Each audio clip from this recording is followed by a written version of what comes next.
Back for day 3 of the Advent calendar. So, Ligea, what are you talking to us about today? The Star of Bethlehem. Have you heard of that one? If it's based on the Christ story, from what I remember, it was the star that guided the 3 wise men. Is that right? Yes, we'll look into that, whether it could have actually guided them. Oh, okay, cool. Because, the stars I know usually don't move. Yeah, it's us that do the moving. You're right. Right, so this is something that we'll look into, and there are some explanations for it, and even scientific explanations. So people have really put in some effort to explain what may have happened at that time. Okay. The star is mentioned in the first book of the New Testament, that is the Gospel of Matthew.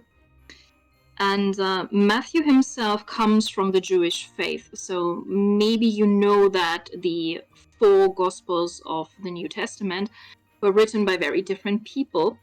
Matthew coming from the Jewish faith, and then you have Mark, who's a Roman. You have Luke, who's Greek, and John, again, is Jewish, but a little bit more. He's a bit more into the Old Testament and into the prophecies that started with the Old Testament. So Matthew and John are the 2 Jewish writers, and the other 2 are Roman and Greek. Okay. So Matthew tries to convert Jews to Christianity. That is something that you should keep in mind when you read through his gospel, that he relates back to events and to things that the Jewish population of his area would know. So what he says is based on things that they have heard and seen in their own faith, and he tries to use this to convert them. Okay. Right. And he doesn't do a good job. Sorry to say this, but when you have these sky phenomena, like the Star of Bethlehem, that many people think was a comet, that wasn't something positive at that time. So he wrote about it, and we think, oh, that is a really nice whimsical story about a star that leads the 3 kings. But people in antiquity thought that comets and other similar phenomena were harbingers of doom. Very different. So it's really not showing the birth of a king. It's more like a bad omen. Another problem is that comets usually don't pause in the sky. So we can understand that maybe the 3 kings may have followed a comet, but a comet doesn't abruptly stop. Especially not for as long as it took them to get there. Sorry. Yes, exactly. And we will see more of that in the video about the 3 kings. So this is really only the star. So this comes with a lot of problems if you're trying to explain this in a scientific way, because the science doesn't fit. One thing is there is no year 0. You only have the year -1, so BC, and you have the year 1, which is the first year of Christ's life. AD, so you have no year 0 in between. That is one thing. You have the number 0 in mathematics, of course, but you don't have it in history. So based on the theory that it might have been a comet, it also couldn't have been the year 1 or -1. I mean, we have some candidates that appeared around that time, but even the New Testament contradicts itself. So we usually are told that Christ was born in the year 0 or the year 1. But King Herod, who was trying to kill all the newborn babies, died in 4 BC. So he died 4 years before he gave that order. Weird. We have a very good contender for the comet. But that was visible about 12 years before the Christmas story happens. So we have Halley's Comet. Oh, Haley's Comet. And do you know who Haley was? No, I actually don't. Okay, let me show you a picture because I have a picture of him. Ooh. This is the guy, and he lived from 1656 to 1742, so partially in the 17th, partially in the 18th century. And he didn't discover it because, it was already there around the time of Christ's birth. And it keeps coming every 72 to 80 years. But he was a physicist and mathematician, British one, and he realized that it has this periodic turnover, that it comes again and again in a certain amount of time, and it's not always the same. So it's not that you could clock it. It's between 72 and 80 years, and the comet was visible to people on Earth, not just Israel, but people on Earth, from October in the year 12 before Christ until February in 11 before Christ. So remember that we're counting backwards. Mm-hmm. And the best visibility, because it would have been closest at that time, would have been on December the 29th in 12 BC. So if this is the Star of Bethlehem, then that should be Christ's birth date. 12 years before. Yeah. Wow. But that's not... yeah, okay. So it definitely couldn't be the comet then.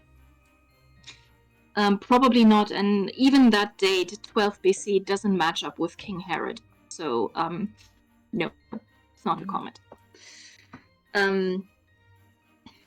Let me show you some representations of it, because it keeps showing up, and you should have seen some. So, at the earliest, you have the Norman conquest of England. And that is the Tapestry of Bayeux. So this is around 1066, and you have the comet right in that tapestry. And it says in Latin in this picture, Isti miran stella, which means these guys admire the star. Right. Now, as you can see, it kind of looks like a spaceship.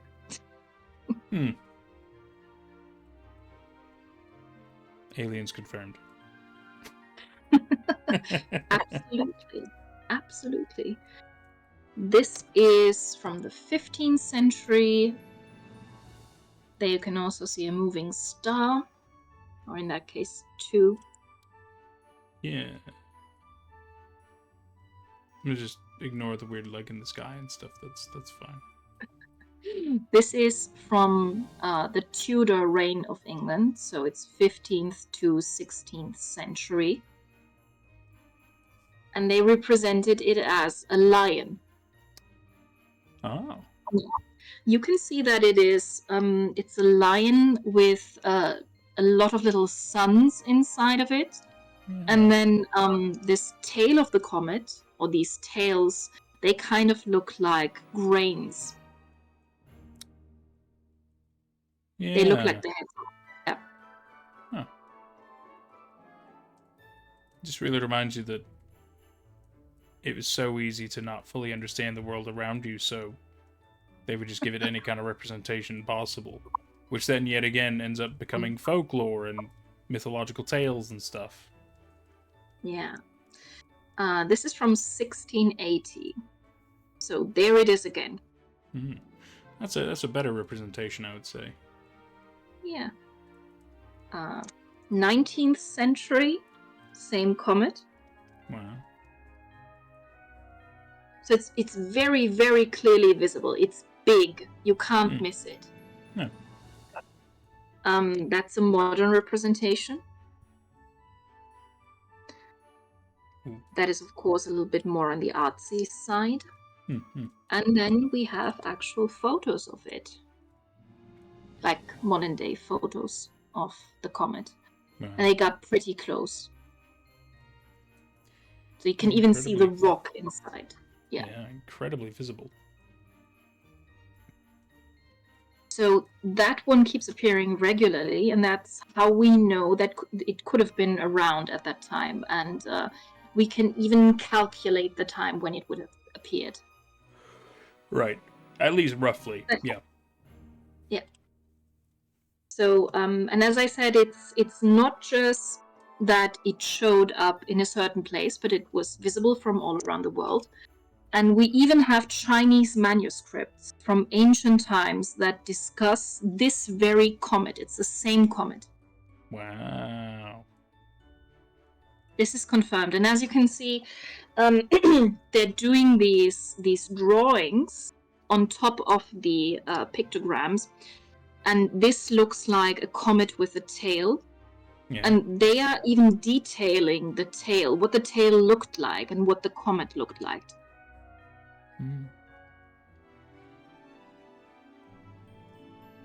So very interesting. So, yeah. But it's probably not that. I'll give you a weird fact before we stray away from the comet, because it's really not the comet. Yes, no way. The comet. Have you seen this guy? I mean, it's Albert Einstein, right? No, I know he looks similar, but that is Mark Twain. Oh. Usually the pictures of Mark Twain they show you tend to be younger, so... Yeah. Yes, and usually they're black and white, so this is colorized. Yeah. Huh, okay. So, do you know what relation he has to the comet? No. He didn't discover it. But he was born in a year when the comet was swirling around Earth. And that was 1835, so he knew that the comet was around when he came. And then in 1909, he said, well, I came with the comet and it's due next year, so maybe it's going to take me back. He was joking about this, and he actually died in 1910. Oh, when it next appeared. He came with the comet and he left with the comet. Wow. That's freaky weird, man. What a weird coincidence. Or was it? So it's confirmed that it is definitely a spaceship that dropped him off here. And he came down and wrote stories. Really funny, that. Really funny. Right. Speaking about this, we have a little piece of music today. And that is A Spaceman Came Traveling. Have you heard that one? Nope. It's by Chris de Burgh. And it's a Christmas song, but it's a Christmas song about ancient astronauts who are visiting St. Mary and baby Jesus in the shed. Or one of them is visiting them. Well. So there is an actual Christmas song about aliens turning up with their spaceship, and like they kind of park it in the air above the shed, so it looks like a giant star. And then one of the aliens comes out and talks to the people in the shed and tells them, yeah, it's all good, don't worry, I know this looks scary, but I'll come back in 2,000 years and then we'll have another talk. Wow. And it's a really nice song. I like that song, but it's weird. It's weird as hell. That is a bit weird. There's no denying that. Okay, let's see what else it could be. So we've pretty much excluded that comet. Otherwise, the timeline wouldn't make sense. Mm-hmm. But have you heard of a great conjunction? Do you know what that is? A great conjunction. Mm-hmm. I'm not sure. I feel like I've heard the term before, but I'm not sure what it means. So this is with the planets Jupiter and Saturn. and they're moving towards each other in the night sky. So they're actually more standing in line. But what you see from Earth is that they're moving towards each other, and that creates a specific bigger light when these two planets move towards each other. Oh, okay. So, and this happens about every 20 years, so it's not rare. And I'll show you what it looks like. So first of all, these are the lines in the night sky. The bigger one is Jupiter, like the fat one. And this is over time, so I'll show you this with positions. Same thing, just with positions, with the progression of Jupiter. Right.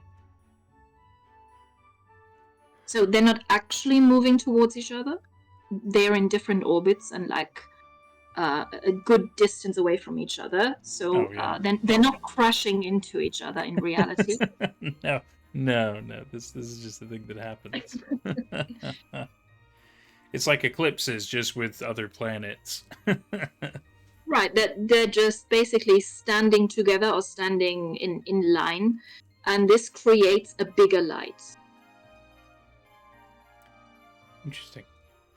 So that has been a theory simply because it's a big light in the sky, and an astronomer would be able to tell where this is going. So when we're talking about the Three Kings, we will talk about what they're actually doing for a living. And a lot of people have suspected that they may have had something to do with astronomy. So they would have been able to predict the way of this conjunction. And I'm not sure how they would have followed it, because this isn't really moving. So it's moving towards each other, but it's not moving in a certain direction in a different country. Yeah, and it's not rare. That is also a point that people said, yeah, this happens every 20 years. So that may have been the thing. We know that a great conjunction took place in about 726 before Christ. So we're still not in the year 1, but it's not that far away. So not as far as the comet. And this would have actually been during the reign of King Herod. Okay. But again, it's not leading anyone, so that is another problem. And let me show you what that would have looked like in the night sky. So you have these two lights, and then they're merging, and they're even bigger than the big light. So definitely something that you would have seen without a telescope, and something that ordinary people would have recognized. And they might have only thought of it as just a super bright star. Yeah. Yeah. Interesting. Yeah, that's a little more likely. And then we have another theory that includes sky phenomena, and that is a supernova. Do you know what a supernova is? It's kind of like it's like the death of a star, isn't it? Yeah, right, exactly. So this is a very weird theory, but it relates to the Old Testament. It relates to even older stories. So bear with me. I'm trying to get this right. Okay. So we have a weird guy who is an Orientalist. So he's a specialist in the ancient Middle Eastern languages and cultures. Or he was until 2019. He's not with us anymore. His name is Werner Papke. He's a German Orientalist. And he came up with a theory that would have included a supernova. And there is a star constellation that is known Coma Berenices, that translates to Bernice's hair. Bernice's hair. This Bernice is a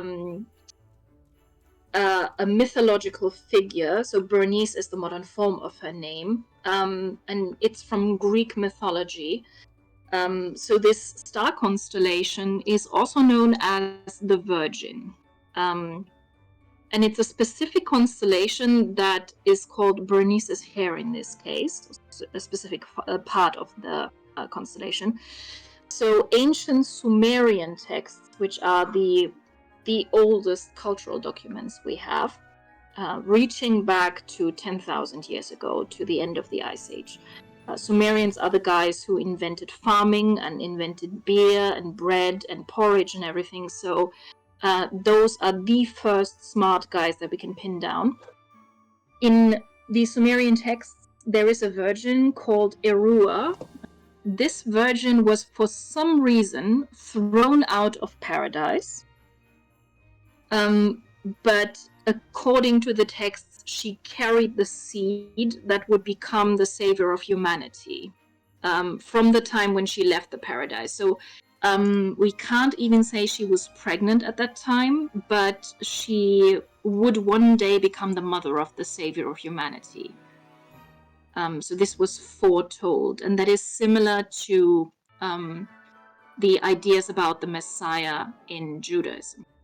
She was kicked out, I don't know for what reason, and this constellation is named after her. So the guys speculated that there was a supernova in that constellation, and people may have seen that as a reference to this story, this very ancient story that also has an echo in Judaism. So they would have recognized this even though they were not Sumerians.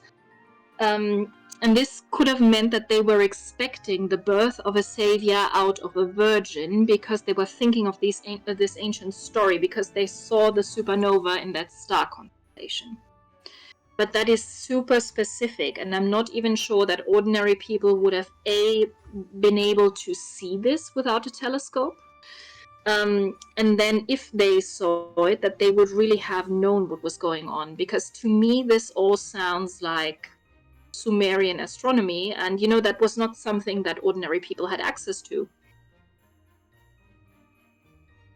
I mean, how many star constellations can you name, and can you show me?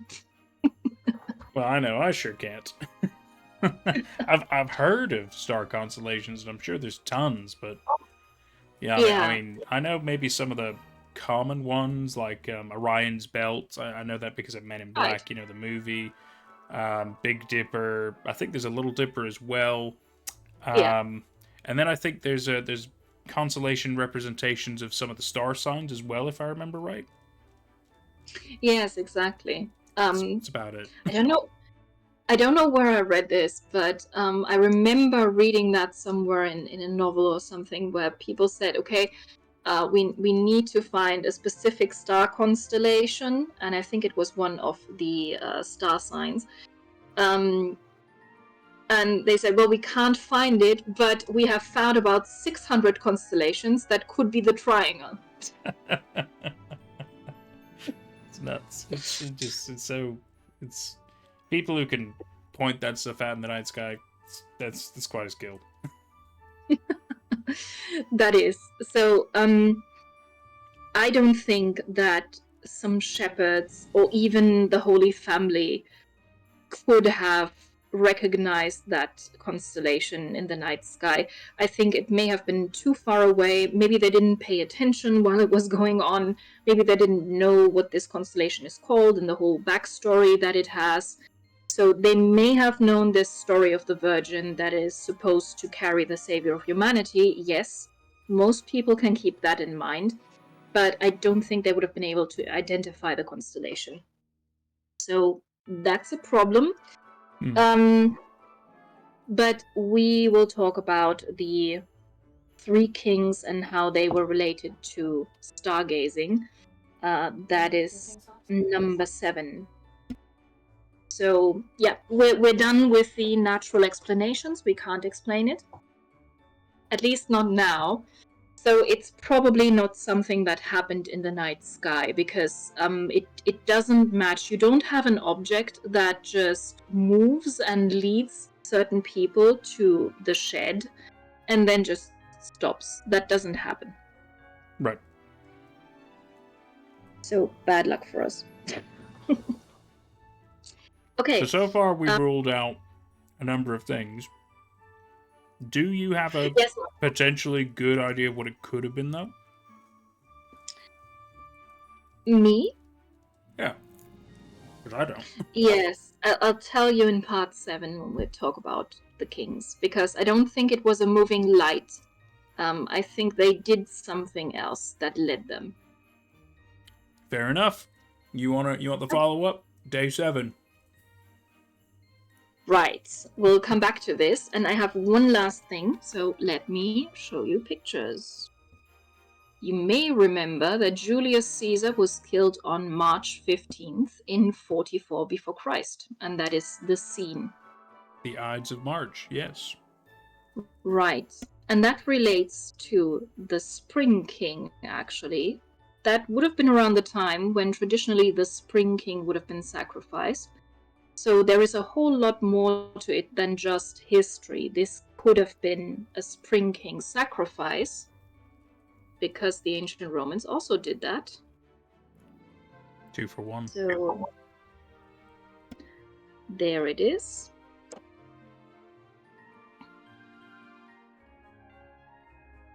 But we're not talking about them now. What am I looking at?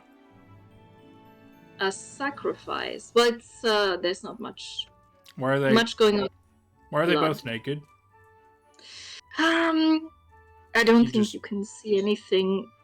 Well, no, but it does not look like they're wearing clothing. No, it's well, the original Olympic Games, for example, everyone was naked during these games, and that's why no women were allowed as visitors. I see. So that happens in antiquity, a lot. Carry on. It's warm. Okay.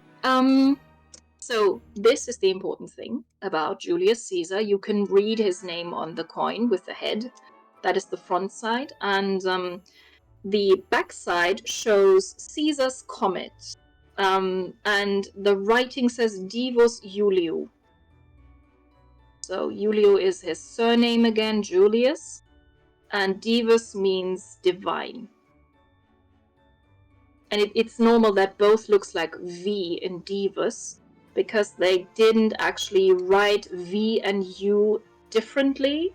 They used the same letter for V and U, and you just had to guess what it was. I see. So there is a comet that is known as Caesar's comet, and it showed up in July 44 BC. So this is about 4 months after he had been murdered. And people interpreted this as a sign that he had become a god. Ooh. And why am I telling you this? Because there will be another video about this. So there is one theory about Christianity, that it wasn't just a cult that broke off of Judaism, because that is the main theory that we have about Christianity. It uses a lot of stuff from Judaism, and Jesus himself was Jewish. So that is what people usually talk about when they talk about Christianity, but there is a very weird theory about the Romans trying to get ancient Israel under control, and they couldn't, because the people were really stubborn and really aggressive and didn't want to cooperate. So the Romans came up with a plan to kind of mentally castrate them. So we're talking about the same thing that also happened to the brother of the King of France. If you can't do anything physically to people who are difficult to handle, then you try to get them mentally. And this theory says that the New Testament, and especially the figure of Jesus Christ, this shows some parallels to Julius Caesar and to events in Rome at that time. So they think that the Romans wrote the New Testament, or at least paid the people who wrote the New Testament. And they were trying to domesticate Judaism by giving them a cult that is essentially a slave cult. So turn the other cheek. I see. You've seen that painting with the group murdering Caesar. So he is betrayed by his followers, and especially by someone who was close to him, Brutus. And this could be interpreted as the same situation with Jesus and his followers, because it's not only Judas that betrays him. So Judas is Brutus, kind of, but it's also the others. For example, Saint Peter.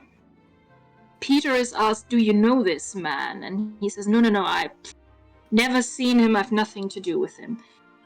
So they are trying to talk their way out of it when Jesus is arrested, and they're denying that they know them, which is a betrayal. Not as bad as like 15 people stabbing you, but it's not nice. True. So we can dive into that theory in a different video.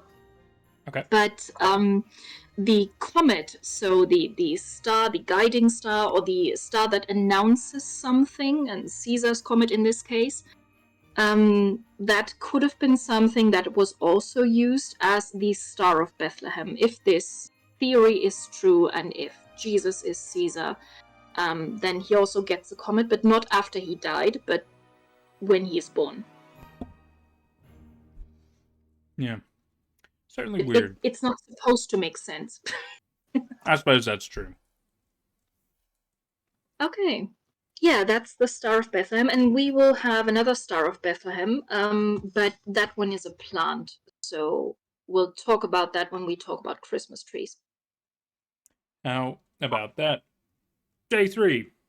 Thank you so much to my YouTube members and Patreon members for all the love and support. It's thanks to people like you that we can keep growing.